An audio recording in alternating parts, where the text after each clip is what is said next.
Pathologic 2 is basically the 2019 poster boy for underplayed and underappreciated classics, which is a bit of an awkward, uncanny valley to existent, too fringe to fall into the mainstream zeitgeist, and yet still championed by enough people who desperately want you to play it, that you have to wonder how on earth so many people haven't. The original Pathologic developed a bit of a legend for itself as this brutal game where you're fighting a grueling uphill battle against fate. Misery is inevitable, and the game is more than happy to bend you over its knee even when you're doing nothing wrong, because life sucks, get used to it. It will mock your every attempt to survive it and will laugh at your attempts to understand it as a rabbit hole of madness, peels back layer after layer after layer. The thing's basically the Ark of the Covenant in video game form. And Pathologic 2 is a sort of reimagining of that first game, a second shot at breaking into that mainstream zeitgeist, this time with some nicer graphics, a little less jank, and a sort of kind of overhaul of its narrative. And so far it's been pretty well received, but for ye of little time, can all that strife still be adequately experienced and appreciated over just a few hours? We're gonna find out in just a second.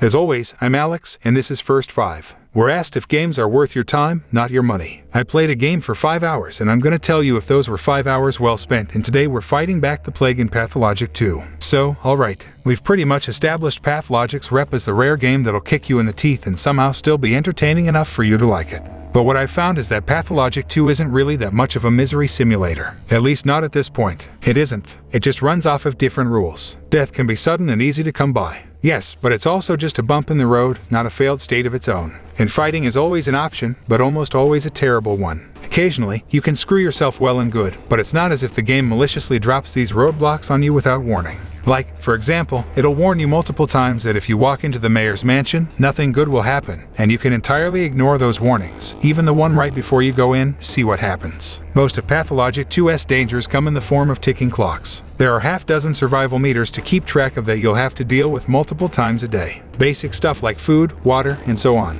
But then there are the larger ticking clocks, the really important ones. See, you're racing against time to solve a plague, and your time limit is 12 days. And each day has its own independent set of tasks that you have to finish before the day runs out. And often these bigger narrative-focused ticking clocks feel overwhelming. At first glance, how are you supposed to prove you didn't commit murder in a single day when half the town's already convinced you? Day 2 tells you must perform a good deed, but what does it even want you to do? Where do you even start? But there's always a way out, usually one even marked on your map. Finding the answer feels overwhelming because it's purposely obscured 2 or 3 branches down the questline tree, but flail around a bit and it usually reveals itself. So Pathologic 2 is at least so far a bit of a paper tiger when compared to its reputation. But that's okay because the ball-busting gameplay isn't really what's gotten me invested in the game anyway. What's really fascinating is Pathologic's unique atmosphere. A little village you run around in is a pretty weird place. It's a mashup of the old and new ancient rites inherited from the steppes that are either spiritualism or superstition, depending on your point of view. Crash headlong into the industrial age, and even this town in the corner of nowhere suddenly has to contend with the eras. Factories, class divides, and mass labor working man struggles. Multiple cultures bleed into one another, and your character happens to belong to the weirdest and most spiritually aligned one. A people so bizarre in their customs that talking to them almost feels like trying to learn a new dialect entirely from context clues. And then on top of it all, Pathologic 2 indulges in semi-regular fourth wall breaking.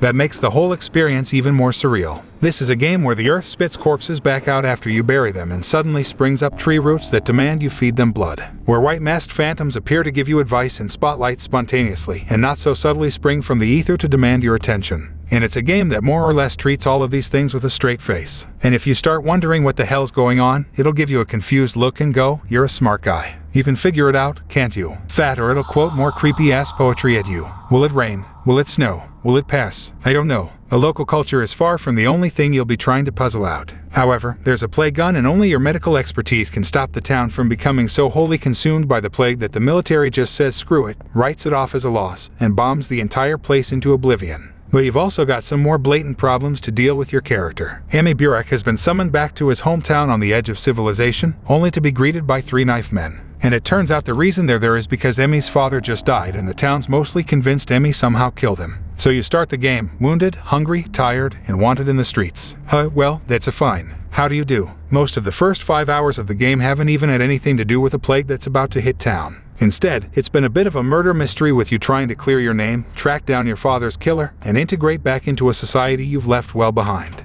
And in the process I've had already reconnect with old friends, start becoming acquainted with the customs of his people, and try to pick up from where his father left off by trying to get to know a group of kids that his father was weirdly paternal towards up until his death. The narrative's mainstreams are that atmosphere I already spent half the review gushing about, and the moment-to-moment dialogue. The broad-stroke narrative beats have been perfectly serviceable, but it's in the nitty-gritty details that this game becomes truly fascinating. Whether you're trying to not embarrass yourself while navigating a foreign dialect or trying to convince someone that you're not a murderer, there's a confrontational tension to almost every conversation that makes you choose your words carefully, doubly so because of how conversation trees are built, unlike what we're used to with most RPGs. You can't just go down the line of every conversation topic until you've bled a character drive information. Once a conversation moves naturally on to the next topic, you can't just double back and revive an old one. So whatever dialogue option you pick, choosing one topic means you won't get to explore the others. And you'll regularly find yourself in a situation where there are two questions you want to ask, or two arguments you want to use to convince someone to do something, but you only ever get to pick one. These 2 points come together to give Pathologic 2 some of the most engaging dialogue I've ever come across in a game period. But with all that said, what do you actually get out of 5 hours with Pathologic 2? Those opening hours make for an engrossing introduction, but it's only just that 5 hours got me to the end of day 2, but I haven't even gotten into the game's primary conflict. There's a ton of cool stuff going on here, and it's certainly a game I intend to keep playing. But if you can't dedicate the time to see the quest through to its completion, 5 hours probably won't satisfy much more than just idle curiosity. But as with anyone else who's ever written about Pathological's rougher edges, I don't want that to scare you off from it. In fact, I found this reimagining far more approachable than the original's reputation ever made it out to be. Just go in, expecting to have to play a bit longer than with the usual game I talk about here. But if you can block out the time for it, it's absolutely worth it. While you're here, you might want to also check out my review of Disco Elysium, which is a bit more of a laid-back, but still emotionally fraught, story-focused adventure, where you may enjoy a dive into the Horror HAL 9000 simulator observation, but I hope you enjoyed this first 5 review. If you did, maybe consider hitting that subscribe button if you're looking for games that value your time and don't pad themselves.